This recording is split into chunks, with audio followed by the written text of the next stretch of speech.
नमस्कार विद्यार्थियों। पिछली कक्षा में हमने धर्म की अवधारणा के बारे में अध्ययन किया था।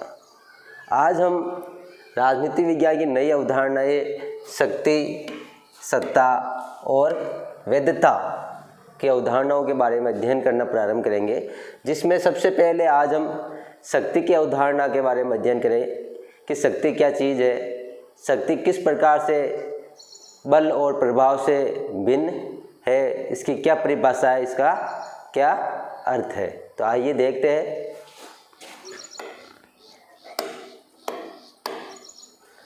शक्ति, पावर। शक्ति राजनीति विज्ञान की मूल अवधारणा रही है। जब से राजनीति विज्ञान के बारे में अध्ययन प्रारंभ हुआ है, तब से ही शक्ति के बारे में अध्ययन करना प्रारंभ हो गया था, क्योंकि ये राजनीति हमारे समाज का वह क्षेत्र है जहाँ सभी के लिए नियम बनाए जाते हैं, सभी के लिए निर्णय लिए जाते हैं और अधिकारों एवं कर्तव्यों का आवंटन किया जाता है। क्यों शक्ति इतनी इम्पोर्टेंट? क्योंकि राजनीति के बारे में जब हम अध्ययन करते हैं तो राजनीति से हमारा जो समाज है का प्रत्येक क्षेत्र है संबंधित है। इसमें समाज के लिए नियम बनाए जाते हैं कि समाज में किस किस प्रकार के नियम रहेंगे, डिसीजन यहाँ पर होते हैं, निर्णय होते हैं, अधिकार और कर्तव्य, किसके क्या अधिकार है और क्या कर्तव्य है, इसका बंटवारा होता है, आवंटन होता है। इन सब कार्यों को करने के लिए शक्ति की आवश्यकता होती है और ये सब जो भी नियम बनाने के लिए, डिसीजन लेने के लिए, अधिकार और कर्तव्यों के लिए क्या ज़रूरत होती है? शक्ति की आवश्यकता होती है। तो शक्ति जो अवधारणा है वे राजनीति विज्ञान की मूल अवधारणा रही है। लेकिन शक्ति का स्वरूप क्या है? शक्ति क्या होती है? इसकी प्रवृत्तियाँ क्या है? शक्ति के स्रोत क्या है? इस पर राजनीतिक विज्ञान के जो विद्वान हैं उनमें एक रूपता नहीं रही है। सब ने अलग अलग प्रकार से इसको परिभाषित किया है और अलग अलग इसके स्रोत बताए हैं। तो राजनीति विज्ञान में मुख्य रूप से शक्ति के स्रोत किस प्रकार से एकत्रित होती है, शक्ति क्या चीज़ है, इसके बारे में हम अध्ययन करते हैं। जहाँ प्राचीन समय में सैनिक शक्ति महत्वपूर्ण मानी जाती थी। प्राचीन काल के अंदर जब हम देखते हैं राजा महाराजा का जब शासन था विश्व में सभी देशों में, तब जिसके पास ज़्यादा सैनिक थे वह ज़्यादा शक्तिशाली था। वहीं इस समय राजनीतिक शक्ति पर विशेष जोर दिया जाता है और वर्तमान में बल किस पर दिया जा रहा है?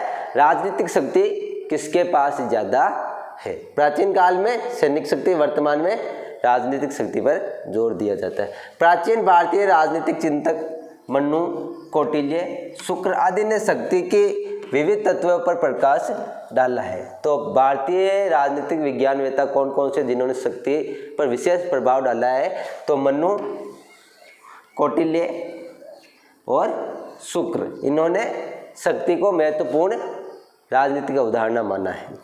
वहीं यूरोपीय चिंतन के बारे में हम जब अध्ययन करते हैं तो प्रथम शक्तिवादी जो विचारक है वो थे मैकियावली। प्रथम शक्तिवादी विचारक कौन थे? मैकियावली। यूरोपीय चिंतन में मैकियावली को प्रथम शक्तिवादी विचारक माना जाता है। उसके बाद इंग्लैंड के टॉमस हॉब्स ने अपनी पुस्तक लेवियाथन, टॉमस हॉब्स की पुस्तक का क्या नाम था? लेवियाथन। टॉमस हॉब्स की पुस्तक का नाम लेवियाथन में 1651 ईस्वी में राज्य और राजनीति के क्षेत्र में शक्ति के महत्व को स्पष्ट किया है। तो इसके बाद में मैकियावली के बाद में टॉमस हॉब्स ने शक्ति को अपनी पुस्तक लेवियाथन के अंदर शक्ति को परिभाषित किया और इसको महत्व को बताया है। आगे देखते हैं। एक राजनीतिक अवधारणा के रूप में शक्ति पर विशेष जोर आधुनिक राजनीतिक विज्ञान का एक विशेषता है। जो आधुनिक राजनीतिक विज्ञान की जब विशेषता का अध्ययन करते हैं हम, तो शक्ति इसकी एक प्रमुख विशेषता है आधुनिक राजनीतिक विज्ञान में। जो आधुनिक राजनीतिक विज्ञान है वो मुख्य रूप से शक्ति के ऊपर आश्रित है। आधुनिक राजनीतिक विज्ञान के प्रमुख प्रणेता चार्ल्स मरियम। आधुनिक राजनीतिक विज्ञान के प्रणेता कौन है? चार्ल्स मरियम ने शक्ति के विविध पक्षों की व्याख्या की है। उसके बाद शक्ति की अवधारणा को स्पष्ट करने में कैटेलिन, लासवेल, केपलान, मोंगथाउ आदि विद्वानों की महत्वपूर्ण भूमिका रही है। तो राजनीति विज्ञान के अंदर या आधुनिक राजनीति विज्ञान के अंदर शक्ति को परिभाषित करने में महत्वपूर्ण भूमिका किस किस की रही है? चार्ल्स मरियम, कैटलिन, लासवेल, कैम्पलान, मोंगथाउ, इन विचारकों के शक्ति पर विशेष जोर रहा है कि शक्ति क्या चीज़ है। जबकि आधुनिक जो राजनीति विज्ञान के प्रणेता है चार्ल्स मरियम ने शक्ति के विविध पक्षों की व्याख्या की है। जो आधुनिक राजनीति विज्ञान के प्रणेता कौन है? चार्ल्स मरियम।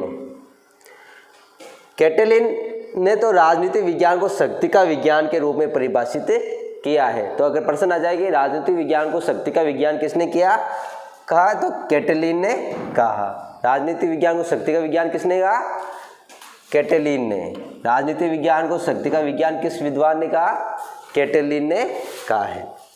राजनीति प्रतियोगिता का ऐसा क्षेत्र है जिसमें शक्ति प्राप्ति के लिए व्यक्तियों के बीच में निरंतर संघर्ष चलता रहता है। तो राजनीति जो है उसके अंदर व्यक्तियों में हमेशा संघर्ष किसको लेकर होता है? शक्ति को लेकर, यानी ज़्यादा से ज़्यादा शक्ति किसके पास हो, इसको लेकर संघर्ष बना रहता है।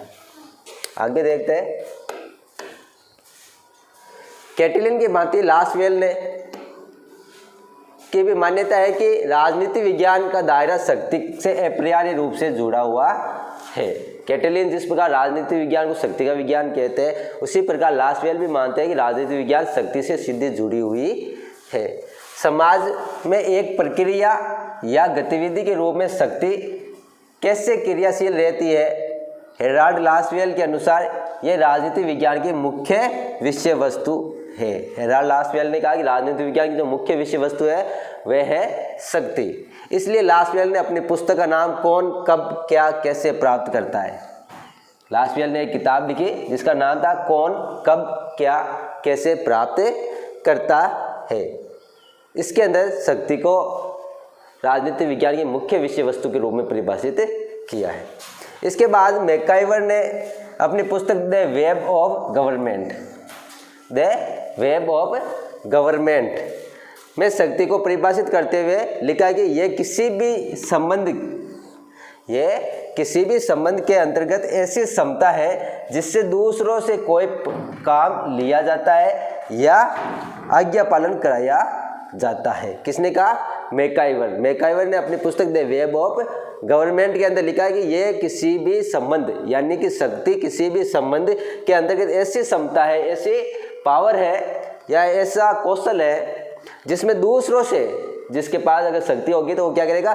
दूसरों से कोई भी काम लिया जा सकता है, कोई भी काम ले सकता है या उससे अपनी आज्ञा पालन करवा सकता है। कौन कहता है? मैकाइवर। आगे देखते हैं। शक्ति की परिभाषा अलग अलग राजनीतिक वैज्ञानिकों ने क्या क्या परिभाषा दी है। सबसे पहले आर्गेनियंस की के शब्दों में शक्ति दूसरे के आचरण को अपने लक्ष्यों के अनुसार प्रभावित करने की क्षमता है। आर्गेनियंस की ने क्या कहा? शक्ति दूसरे को, यानी जिसके पास पावर है वह दूसरे को क्या करेगा? अपने आचरण के अनुसार बदल देगा, जैसा खुद चाहेगा वैसा उसे कार्य करवा सकेगा। तो उसने लिखा शक्ति दूसरे के आचरण को अपने लक्ष्यों के अनुसार प्रभावित करने की क्षमता है। इसके बाद में रॉबर्ट बायरस्टेड लिखते हैं शक्ति बल प्रयोग की योग्यता है, न कि उसका वास्तविक प्रयोग। तो रॉबर्ट बासवेल क्या कहते हैं कि शक्ति है वह क्या है? बल प्रयोग करने की एक योग्यता है, न कि उसका वास्तविक प्रयोग। इसके बाद में मैकाइवर जो अभी हमने पढ़ी इसकी परिभाषा, ये किसी भी संबंध के अंतर्गत ऐसी क्षमता है जिसमें दूसरों से कोई भी काम लिया जा सकता है या आज्ञा पालन कराया जा सकता है। तो ये थी शक्ति की परिभाषाएं। आगे देखते हैं। शक्ति और बल, पावर और फोर्स में क्या अंतर है। सामान्य शक्ति और बल को एक ही मान लिया जाता है। सामान्यतः जब हम लोगों को कहते हैं तो शक्ति और बल को क्या कहते हैं? समान मान लेते हैं कि शक्ति ही बल है, बल ही शक्ति है, जबकि दोनों में अंतर है। लेकिन वास्तव में दोनों में अंतर है। शक्ति प्रच्छन्न बल है और बल प्रकट शक्ति है। यानी शक्ति जो प्रच्छन्न बल है, ऐसा बल है जो छुपा हुआ है, दिखाई नहीं देता है, जबकि बल है वो प्रकट शक्ति है, दिखाई देती है, सीधा क्रियाशील होती है बल। शक्ति में बल और प्रभाव दोनों निहित होते हैं। जो शक्ति है इसके अंदर बल और प्रभाव दोनों सम्मिलित होते हैं। जब शक्ति व बल में अंतर किया जाता है तो शक्ति अप्रकट होती है, शक्ति अप्रकट होती है, जबकि बल उसका प्रकट रूप है। यानी शक्ति और बल में जब हम अंतर करते हैं तो शक्ति क्या है, अप्रकट, जो दिखाई नहीं देने वाली है, जबकि बल है वो दिखाई देने वाला है। जब शक्ति व प्रभाव में अंतर करते हैं, शक्ति और प्रभाव में, तब शक्ति और प्रभाव में जब हम अंतर करेंगे तो क्या होगा, जस्ट ऊपर वाले का उल्टा हो जाएगा। तो प्रभाव क्या हो जाएगा, अप्रकट हो जाता है।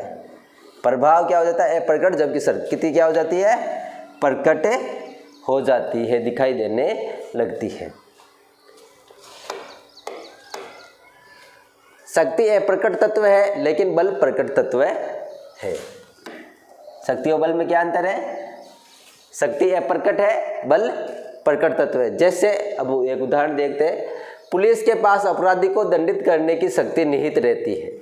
पुलिस के पास क्या रहती है कि कोई अपराधी है उसको दंडित करने की शक्ति निहित रहती है, लेकिन जब वह वास्तव में उसे दंड देती है तो जो कि आर्थिक दंड से शारीरिक दंड तक कुछ भी हो सकता है, तब वह बल का प्रयोग करती है। जब वह अपनी शक्ति का प्रयोग करती है तो वो बल के रूप में रूपांतरित हो जाती है। अथवा शिक्षक के पास विद्यार्थी को कक्षा से बाहर निकालने की शक्ति निहित रहती है, और जब वह वास्तव में ऐसा करता है तब उसकी शक्ति बल में बदल जाती है। कहने मतलब जब तक हम शक्ति का प्रयोग नहीं करते हैं तब तक वो सामने नहीं आती है कि किसी व्यक्ति के अंदर जो शक्ति है वह प्रकट कब होती है, जब उसका वास्तविक रूप से वह प्रयोग करता है। जैसे कि एक शिक्षक होता है, कक्षा में आता है, उसके अंदर यह शक्ति होती है कि वह विद्यार्थी को कक्षा से बाहर निकाल सकता है, लेकिन वो दिखाई थोड़ी देती है। दिखाई कब देती है, जब वे वास्तविक में उसका प्रयोग करता है, किसी विद्यार्थी को कक्षा से बाहर निकालता है तो वह बल के रूप में प्रकट हो जाती है। आगे देखते हैं, शक्ति और बल में निम्नलिखित अंतर है। शक्ति प्रच्छन्न बल है, शक्ति प्रच्छन्न बल है, जबकि शक्ति बल प्रकट शक्ति है।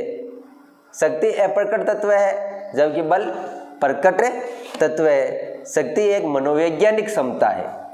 शक्ति क्या है कि मनोवैज्ञानिक क्षमता है, जबकि बल क्या है, भौतिक क्षमता है। बल सीधा ही शरीर के अंदर दिखाई देता है कि इसमें कितना बल है, जबकि शक्ति क्या होती है, एक मनोवैज्ञानिक है, मानसिक रूप से होती है। अब देखते हैं शक्ति और प्रभाव में अंतर। किसी में शक्ति होती है लेकिन प्रभाव नहीं होता है तो उसका वास्तविक रूप से सही तरीके से प्रयोग नहीं हो पाता है। प्रभाव का मतलब है कि किसी व्यक्ति द्वारा दूसरे व्यक्तियों को प्रभावित करने की क्षमता, कि कितने लोगों को वो अपनी आवाज़ से, अपने व्यवहार से, अपने अनुसार कार्य करवा सकता है। इसी तरह शक्ति और प्रभाव में भी अनेक समानताएं और असमानताएं होती है। दोनों एक दूसरे को सबलता प्रदान करते हैं, यानी प्रभाव और शक्ति एक दूसरे को क्या करते हैं, बलशाली बनाते हैं। दोनों ही औचित्यपूर्ण हो जाने के पश्चात ही प्रभावशाली होते हैं। औचित्यपूर्ण मतलब जब शक्ति और प्रभाव वैध होता है तभी वे दूसरों को प्रभाव प्रकट कर सकते, दूसरों के ऊपर। प्रभाव शक्ति उत्पन्न करता है तथा शक्ति प्रभाव को उत्पन्न करता है। दोनों एक दूसरे को उत्पन्न करते हैं। प्रभाव शक्ति को उत्पन्न करता है और शक्ति किसको उत्पन्न करती है, प्रभाव को उत्पन्न करती है। लेकिन दोनों में अंतर भी होता है, लेकिन हम दोनों को समान नहीं मान सकते। दोनों में समानता भी है, असमानता भी है। शक्ति दमनात्मक होती है। शक्ति क्या होती है, दमनात्मक होती है, किसी का दमन करने वाली होती है। उसके पीछे कठोर भौतिक बल होता है। शक्ति के पीछे कौन सा बल होता है, भौतिक बल होता है, जिससे कि दूसरे का दमन किया जा सकता है, का प्रयोग होता है। जबकि प्रभाव मनोवैज्ञानिक होता है। प्रभाव क्या होता है, मनोवैज्ञानिक होता है कि इशारों में वह दूसरे से अपना कार्य करवा सकता है। वो क्या होता है, प्रभाव होता है। शक्ति का प्रयोग किसी के खिलाफ उसकी इच्छा के विरुद्ध भी हो सकता है। शक्ति का प्रयोग हम अगले की इच्छा अगर नहीं है तो भी हम उससे ज़बरदस्ती कार्य करवा सकते हैं, तो वो हमारी शक्ति होती है। लेकिन प्रभाव संबंधात्मक होता है। प्रभाव क्या होता है, संबंधात्मक होता है। हम जबरदस्ती किसी से कोई कार्य नहीं करवा सकता है, वो हमारे प्रभाव के कारण स्वतः ही उसको करता है। और इसकी सफलता का आधार प्रभावित व्यक्ति की सहमति पर निर्भर होता है। प्रभाव का संबंध है सामने वाले व्यक्ति की सहमति पर निर्भर करता है। हम उसे जबरदस्ती कोई कार्य नहीं करवा सकते, वो अपने आप ही एक व्यक्ति से प्रभावित होकर कोई कार्य करने लगता है। आगे देखते हैं। इसके अलावा शक्ति अप्रजातांत्रिक तत्व है। शक्ति क्या है? अप्रजातांत्रिक तत्व है, जबकि प्रभाव है वे पूर्णतया प्रजातांत्रिक तत्व है। शक्ति कितनी भी अधिक हो उसे स्थिरता हेतु प्रभाव की आवश्यकता होती है। शक्ति स्थायी तभी रह सकती है जब वह प्रभाव रखती है, लेकिन प्रभाव को अपने अस्तित्व के लिए शक्ति के प्रयोग की आवश्यकता नहीं होती है। किसी व्यक्ति से अगर कोई प्रभावित होता है तो उसके लिए शक्ति की आवश्यकता नहीं होती है। वो अगला व्यक्ति सहमति देता है कि वो सोते ही उसके कहने से कोई कार्य करता है, लेकिन शक्ति से किसी दूसरे के द्वारा जबरदस्ती कार्य करवाया जाता है। जैसे अंग्रेज भारतीय जनता से शक्ति के माध्यम से अपने आदेशों की पालना करवाते थे। अंग्रेज होते हैं वो भारतीयों से जबरदस्ती कार्य करवाते थे। कोई व्यक्ति उनके कहने से कार्य नहीं कराते थे, वो बल से कार्य कराते थे क्योंकि उनकी शक्ति के पीछे बल था। लेकिन जबकि महात्मा गांधी प्रभाव का प्रयोग करते थे, जबकि महात्मा गांधी के पास कोई भी शक्ति नहीं थी, ऐसी बल नहीं था कि उनके कहने से कोई कार्य करे। अगले व्यक्ति स्वतः ही सहमति से ही उनके से प्रभावित थे और उनके अनुसार कार्य करते थे। तो महात्मा गांधी के पास क्या था? प्रभाव था, जबकि अंग्रेजों के पास क्या थी? शक्ति थी। आगे देखते हैं। शक्ति और प्रभाव में क्या समानता है? दोनों एक दूसरे को सबलता प्रदान करते, दोनों एक दूसरे को क्या करते हैं? मजबूती प्रदान करते हैं, अर्थात दोनों एक दूसरे के लिए महत्वपूर्ण है। शक्ति और प्रभाव दोनों औचित्यपूर्ण हो जाने के पश्चात ही प्रभावशाली होते हैं। दोनों के औचित्यपूर्ण वैध होने चाहिए, तभी वे प्रभावित करते हैं अगले व्यक्ति को। प्रभाव शक्ति उत्पन्न करता है और शक्ति प्रभाव को बढ़ाती है। दोनों एक दूसरे को बढ़ाती है, उत्पन्न करती रहती है। शक्ति और प्रभाव में असमानता क्या क्या है? तो असमानता देखते हैं। शक्ति दमनात्मक होती है, शक्ति दमन करने वाली होती है, लेकिन उसके पीछे भौतिक प्रभाव होता है। शक्ति के पीछे कौन सा प्रभाव होता है? भौतिक प्रभाव होता है, जबकि प्रभाव मनोवैज्ञानिक होता है। शक्ति का प्रयोग किसी के खिलाफ उसकी इच्छा के विरुद्ध भी हो सकता है। शक्ति का प्रयोग है वो सामने वाले की मर्जी नहीं है तो भी उसके इच्छा के खिलाफ भी हम कर सकते हैं, जबकि प्रभाव संबंधात्मक होता है और इसकी सफलता प्रभावित व्यक्ति की सहमति पर निर्भर करती है। शक्ति अप्रजातांत्रिक तत्व है। शक्ति किस प्रकार का तत्व है? अप्रजातांत्रिक, जबकि प्रभाव पूर्णतः प्रजातांत्रिक तत्व है। शक्ति को स्थिरता के लिए प्रभाव की आवश्यकता होती है। शक्ति बिना प्रभाव के स्थायी नहीं रह सकती, जबकि प्रभाव को अपने अस्तित्व के लिए शक्ति की आवश्यकता नहीं होती है। तो आज हमने शक्ति की परिभाषा, उसका अर्थ, बल से किस प्रकार से वो भिन्न है और प्रभाव से किस प्रकार से वो भिन्न है और उसमें क्या समानता है, इसके बारे में अध्ययन किया था। आगे की कक्षा में हम शक्ति के विभिन्न रूप और इसके स्रोतों के बारे में अध्ययन करेंगे। तब तक के लिए नमस्कार।